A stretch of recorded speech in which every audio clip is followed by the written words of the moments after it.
सभी दर्शकों को प्रवीण भाई शास्त्री का नमस्कार।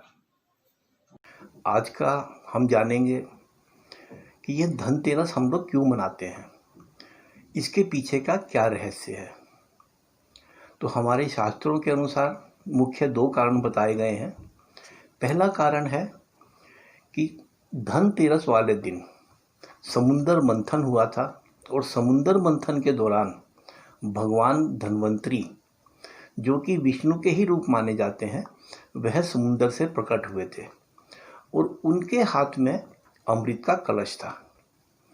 तो वो जब प्रकट हुए तो उनकी खुशी के अंदर हम लोग ये धनतेरस का त्यौहार मनाते हैं। दूसरा इसका मुख्य कारण है माँ लक्ष्मी से जुड़ी हुई कथा। अब जानते हैं वो कथा क्या है। एक बार भगवान विष्णु और माँ लक्ष्मी पृथ्वी पर घूमने के लिए आए, भ्रमण करने के लिए आए। जब वो भ्रमण करने पृथ्वी पे आए तो विष्णु भगवान ने माँ लक्ष्मी के सामने एक शर्त रखी कि आप पृथ्वी पर तो जाएंगे, परंतु पृथ्वी की उत्तर दिशा की तरफ आप नहीं देखेंगे। माँ लक्ष्मी ने इस शर्त को मंजूर किया और उनके साथ पृथ्वी पे आ गई। जब वह पृथ्वी पे पहुँचे तो बरसात होके हटी थी, सुबह का मौसम था, पृथ्वी बहुत ही सुंदर दिख रही थी। उसकी सुंदरता इतनी ज़्यादा थी कि उसको देखते देखते माँ लक्ष्मी पूरी मंत्र मुग्ध हो गई और उनको ये भी ध्यान नहीं रहा कि मैंने भगवान विष्णु को वचन दिया है कि मैं उत्तर दिशा की तरफ नहीं देखूंगी। उत्तर दिशा की तरफ अचानक ही वह चलने लगी। सामने एक फूलों से भरा हुआ बगीचा था जिसमें बहुत ही सुंदर फूल लगे हुए थे, जिनसे बहुत सुंदर सुंदर महक आ रही थी। माँ लक्ष्मी उस बाग में जाती हैं और वहाँ से एक फूल तोड़कर भगवान विष्णु के पास आती है। जैसे ही भगवान विष्णु लक्ष्मी को देखते हैं कि वह उत्तर दिशा से फूल लेके आ रही हैं, तो वह बहुत उदास हो जाते हैं, बहुत दुखी हो जाते हैं और माँ लक्ष्मी से कहते हैं कि आपने बिना माली की अनुमति के आपने ये फूल तोड़ा है, आपने ये गुनाह किया है, इस कारण आपको सजा मिलेगी। माँ लक्ष्मी से हर्ष कहती है कि हाँ, मुझसे गलती हो गई और मुझे सजा मिलनी ही चाहिए। तब भगवान विष्णु उन्हें बोलते हैं कि आपको इस सजा के रूप में 3 वर्ष तक नौकरानी बन के इस मालिक के यहाँ पे सेवा करनी पड़ेगी। माँ लक्ष्मी ने इस शर्त को मंजूर किया कि हाँ, मुझसे गलती हुई और मैं सजा के रूप में 3 साल तक मालिक के यहाँ पे नौकरानी बनकर काम करूँगी। उसके पश्चात भगवान विष्णु जो है अपने वैकुंठ धाम वापस चले जाते हैं और माँ लक्ष्मी एक गरीब कन्या का रूप धारण करती हैं। गरीब कन्या का रूप धारण करके वह माली के पास जाती है। माली का नाम था माधव। माधव एक बहुत ही अच्छा व्यक्ति था, सबसे माया करने वाला व्यक्ति था, सबका दुख बांटने वाला व्यक्ति था, परंतु था बहुत गरीब। उसके 3 पुत्री थे, 2 पुत्र थे।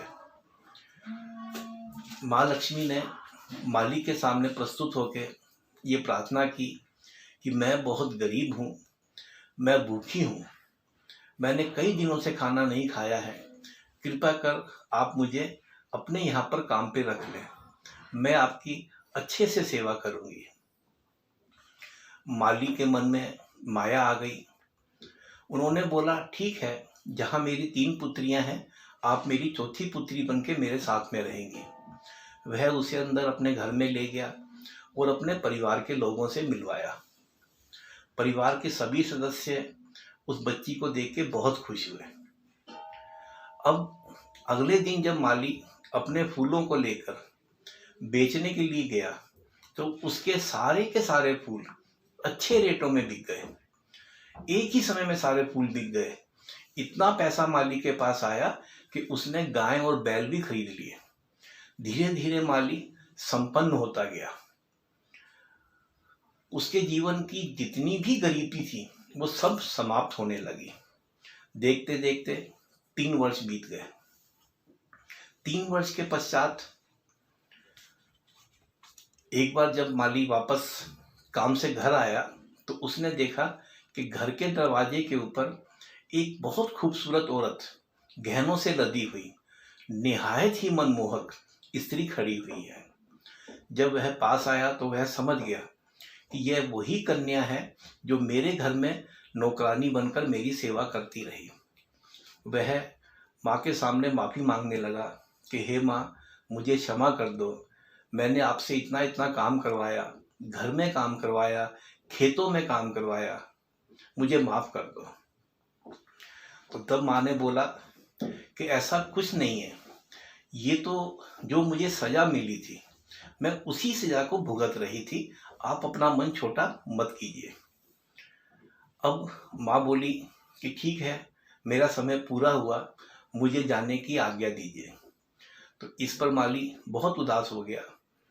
माली बोला, हे माँ, आपके आने से मुझे हर प्रकार की सुख सुविधाएं, पैसा, मकान, हर सुविधाएं मुझे प्राप्त होने लगी। आप चली जाएंगी तो मैं तो बिल्कुल कंगाल हो जाऊंगा। कृपा कर आप मुझे छोड़कर ना जाएं। तत्पश्चात माँ ने कहा कि मैं हर धनतेरस वाले दिन पृथ्वी पर आती हूँ और जो भी व्यक्ति मेरी उस दिन स्थापना करेगा अपने मंदिर में और मेरी जो प्रिय वस्तुएं हैं उन्हें मुझ पर चढ़ाएगा तो मैं उस घर में सदा सदा के लिए वास करती रहूंगी। तो उन्होंने बोला, मेरी प्रिय वस्तुएं हैं गोमती चक्र, श्रीफल, नाग केसर, रक्त गुंजा, कोड़ी, कमलगट्टा और पंचरत्न। तो ये सब वस्तुएं हमें अपने घर में रखनी चाहिए जिससे कि माँ लक्ष्मी प्रसन्न हो और हमारे घर में वास हो। तो ये है धनतेरस मनाए जाने का मुख्य कारण। आपको कहानी कैसी लगी? अच्छी लगी तो अपने आगे लोगों में, रिश्तेदारों में, सब में इसको शेयर करें। धन्यवाद।